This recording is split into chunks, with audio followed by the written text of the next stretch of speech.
먼저 봅니다. 2점 14번인데요. A로부터 B가 생성되는 반응의 열화학 반응식이랑 농도로 정의되는 평형상수 K를 나타내 줬어. 얘들아 이거 잘 봐봐. A 두 개가 B 한 개의 기체랑 평형을 이루고 있고요. 열화학 반응식이니까 지금 델타 H가 0보다 작대. 델타 H가 0보다 작은 건 발열이야, 흡열이야? 발열이잖아. 해서 얘는 정반응이 발열인 거야. 그럼 반대로 나타내주진 않았지만 역반응은 흡열이다 라는 것도 자연스럽게 알고 계셔야 됩니다. 어쨌든 반응물과 생성물의 엔탈피 차이니까. 그림은 강철 용기에 A 또는 B를 넣고 반응이 일어날 때 시간에 따른 A와 B의 농도를 나타낸 것이다. 내가 시간 t2일 때 온도를 t1에서 t2로 변화시켰으니까 t2일 때 조건을 한번 변화시켜 준 거고요. 반응 지수를 Q라고 미지수를 설정해 줬어요. 자, 그럼 일단은 여기 있는 내용들을 한번 보면 내가 0초일 때 여기다가 A 아니면 B 둘 중에 하나를 넣었대. 그리고 시간이 흘러서 여기 보시면 어떤 애의 농도는 감소하다가 일정해지고 어떤 애의 농도는 증가하다가 일정해졌으니까 얘네들이 지금 T1 조건에서 평형에 도달했다라는 것을 우리가 알 수 있죠. 그러다가 이제 T2일 때 시간이 온도를 T1에서 T2로 변화시키는 조건 변화가 있었대. 그랬더니 지네끼리 평형 이동이 일어나서 다시 새로운 평형에 도달하는 거잖아. 그래서 지금 우리가 교과서에서 본 내용에 따르면 여기가 평형 1번이에요. 그러다가 여기서 내가 조건을 변화시켜줬어. 문제에서 이미 온도 조건이라고 했고요. 온도를 T1에서 T2로 변화시켜줘서 자기네들끼리 새로운 평형으로 이동해서 평형 2번에 도달한 거지. 그럼 일단 얘들아 우리가 제일 먼저 찾아줘야 되는 건 저 둘은 누가 A 반응물이고 누가 B 생성물인지 안 알려줬기 때문에 누구를 먼저 여기다 넣어주고 시작한 건지를 봐야 되는데 몰농도는 결국엔 부피분의 용질의 양인데 이 실험은 계속 강철 용기에서 일어나니까 A랑 B 시간의 흐름에 따라 걔네들의 부피 변화는 없어요. 그래서 지금 몰농도는 바로 각각의 물질의 몰수에 비례하는 값입니다. 그럼 봐봐. 얘는 감소가 5몰 농도에서 1몰 농도로 4몰 농도나 감소하고 평형에 도달했어. 그와 동시에 얘는 몇 몰 농도 증가했어?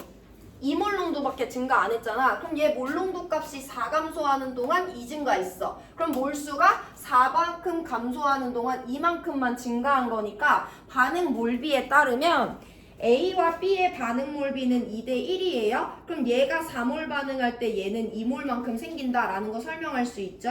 그래서 4만큼 감소하는 얘가 A 기체의 농도 변화고요. 그 동시에 2만큼만 증가하는 얘가 B 기체의 농도 변화를 나타낸 거다라는 걸 캐치하는 게 첫 번째예요. 그럼 얘가 A에 대한 거니까 난 맨 처음에 A라는 기체만 넣어줬더니 얘네들이 어찌고 저찌고 해가지고 평형에 도달해서 A 기체랑 B 기체가 평형에 이룬 T1 조건에서가 여기 나와 있는 평형인 거죠. 근데 얘네들이 온도를 변화시켰대. 그러면 조건 변화시켰으니까 다시 이 온도 변화를 상쇄시키기 위해서 평형 이동을 할 건데 여기서 온도를 변화시켰는데 어떤 변화가 일어나냐면 반응물인 A의 농도가 증가하고 생성물인 B의 농도가 감소하는 평형 이동 과정이 수반됐어요. 여기를 잘 해석해줘야 된다 얘들아. 여기가 어떤 구간이냐? 평형 이동 구간이에요. 여기를 잘 해석해야 어떤 방향으로 평형이 이동하는지 알 수 있는데 우리가 방금 전에 봤듯이 이건 A 기체의 농도 그래프고요. 이건 B 기체의 농도 그래프거든요. 그럼 이 평형 이동하는 구간에서는 A, 즉 반응물의 농도가 증가하고 있지. 이 평형 이동 구간에서는 B, 즉 생성물의 농도가 감소하고 있지. 이거 잘 봐봐. 반응물의 양이 늘어나고 생성물의 양이 줄어든데 이 말은 지금 여기는 정반응이 우세하게 일어나고 있다는 거야? 역반응이 우세하게 일어나고 있다는 거야? 반응물이 늘어나고 생성물이 줄어든대요. 역반응이 우세하게 일어나고 있는 구간이다 라는 거 우리가 먼저 캐치해야 돼. 일단 첫 번째 각각의 농도 그래프가 A 건지 B 건지 반응 개수비와 농도 변화 폭을 이용해서 누가 A고 누가 B인지 찾아주시면 돼요. T2에서 온도 조건을 변화시켰대. 그래서 평형 이동이 일어나는 구간이 T2에서 T3고 그 이후에 새로운 평형에 도달했는데 그 평형 이동이 일어나는 구간에서 반응물인 A의 양이 늘어나고 생성물인 B의 양이 줄어들고 있어요. 이것은 지금 이 구간에서 역반응이 우세하게 일어나고 있다라는 거지. 그럼 우리 다시 열화학 반응식 볼 건데 정반응이 발열이야. 그럼 역반응은 흡열이라고 했잖아. 역반응은 흡열 반응이에요. 그럼 지금 나는 흡열이 일어난다는 건 온도를 낮추고 싶다는 거잖아. 나 어떤 조건이 변화됐더니 온도를 낮추는 평형 이동이 일어나고 있어. 그럼 내가 여기서 온도를 어떻게 해줬다는 거야? 르샤틀리의 원리에 따르면 잘 생각해봐. 여기 T2에서 내가 온도를 높여줬더니 온도를 낮추는 평형이동이 일어나는 거야. 온도를 낮춰줬더니 온도를 낮추는 평형이동이 일어나는 거야. 온도를 높여줬으니까 르샤틀리의 원리에 따라 온도를 낮추는 방향으로 평형이 이동했구나 라는 것을 해석을 할 수 있어야 되고, 그럼 T1에서 T2로 온도 변화시켰을 때 T2가 더 높은 거였겠구나 라는 것까지 해석해야 돼요. 그래서 새로운 평형에 도달했다 라고 설명하실 수 있어야 되고,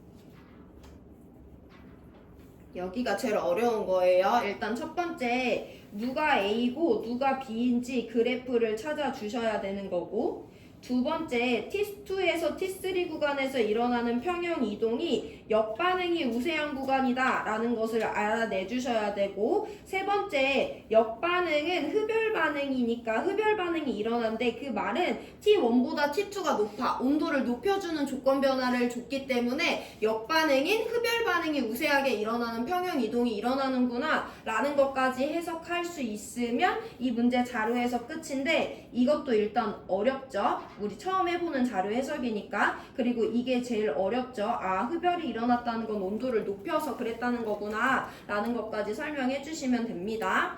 이제 보기로 들어가고 다시 시간 드릴 건데요. 강철 용기에 최초로 넣어준 애는 A야. 왜냐면 얘 줄어드는 폭과 얘 늘어나는 폭을 개수비로 해석을 했기 때문이에요. 기억 틀렸어요? 딕은 먼저 볼 건데 T2가 T1보다 높으니까 흡열인 역반응이 우세하게 일어났다라고 볼 수 있는 거죠. 니은은 우리가 그동안 비교 안 했던 건데 T1과 T3 한번 볼 건데요. T1일 때와 T3에 어떤 변화가 일어나고 있는지 볼 건데, T1은 지금 농도 변화가 일어나고 있는 구간이지. 이제 T1, T3 바이바이로 보면 된다. T1은요 지금 평형이 아닌데요, A의 양이 줄어들고 B의 양이 늘어나고 있는 구간이지. T1은 반응물의 양이 줄어들고 생성물의 양이 늘어나고 있어. 즉 정반응이 우세하게 일어나고 있는 구간이니까 Q는 그 온도 T1에서의 K보다 작은 상태예요 라고 설명하시면 됩니다.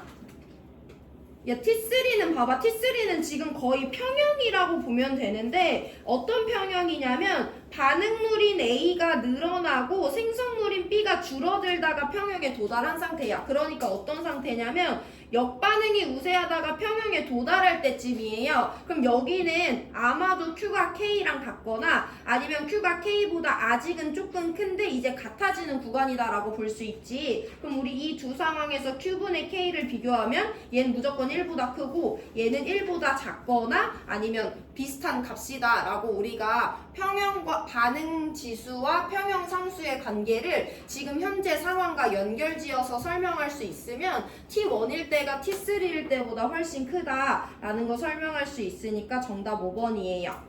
니은 보기가 생각보다 어려울 수 있는데 앞에 거 잘 이해해 보시고 니은 보기 한 번 더 설명드립니다.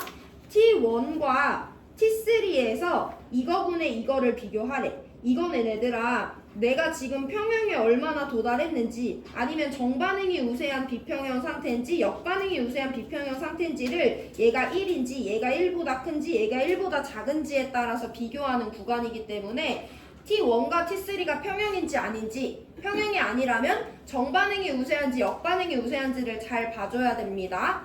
T1은 A가 줄어들고 B가 늘어나고 있는 구간이니까 정반응이 우세한 구간이에요. T3는요 A가 늘어나다가 이제 일정해지는 구간, B가 줄어들다가 일정해지는 구간이니까 역반응이 우세하다가 평형에 거의 저스트하게 다다랐을 때예요. 그럼 정반응이 우세하게 일어난다는 것은 지금 현재 T1에서는 Q가 K보다 작다는 거고, 역반응이 우세하다가 평형에 도달한다는 건 Q는 K보다 크다가 이제 같아지는 지점이라는 걸 의미하기 때문에 이것만 이해하시면 니은 보기가 맞다는 거 설명하실 수 있어요. 3분 드릴 건데 14번 처음부터 쭉 보면서 일단 이 세 단계에 해석할 수 있는지 보시고 3분 뒤에 10번 같이 풀 거예요. 일단 14번 복습하고 질문 있으면 해라.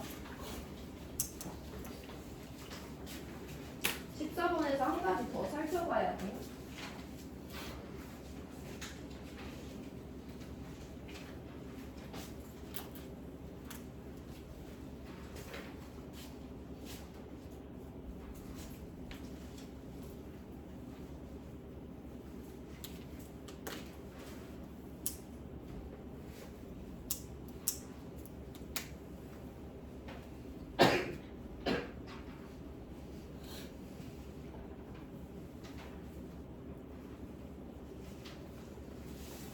수업하지 말까?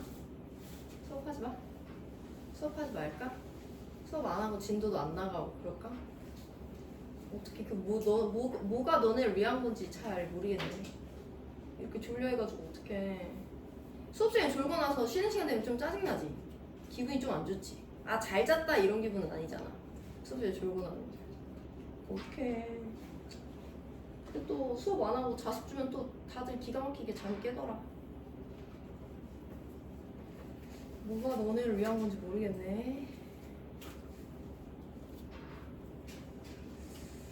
수업을 안 하는 게 위한 건가? 자는 애들 재워주고 듣는 애들만 데리고 수업하는 게 위한 건가? 자는 애들 깨워주는 게 위한 건가? 모르겠네.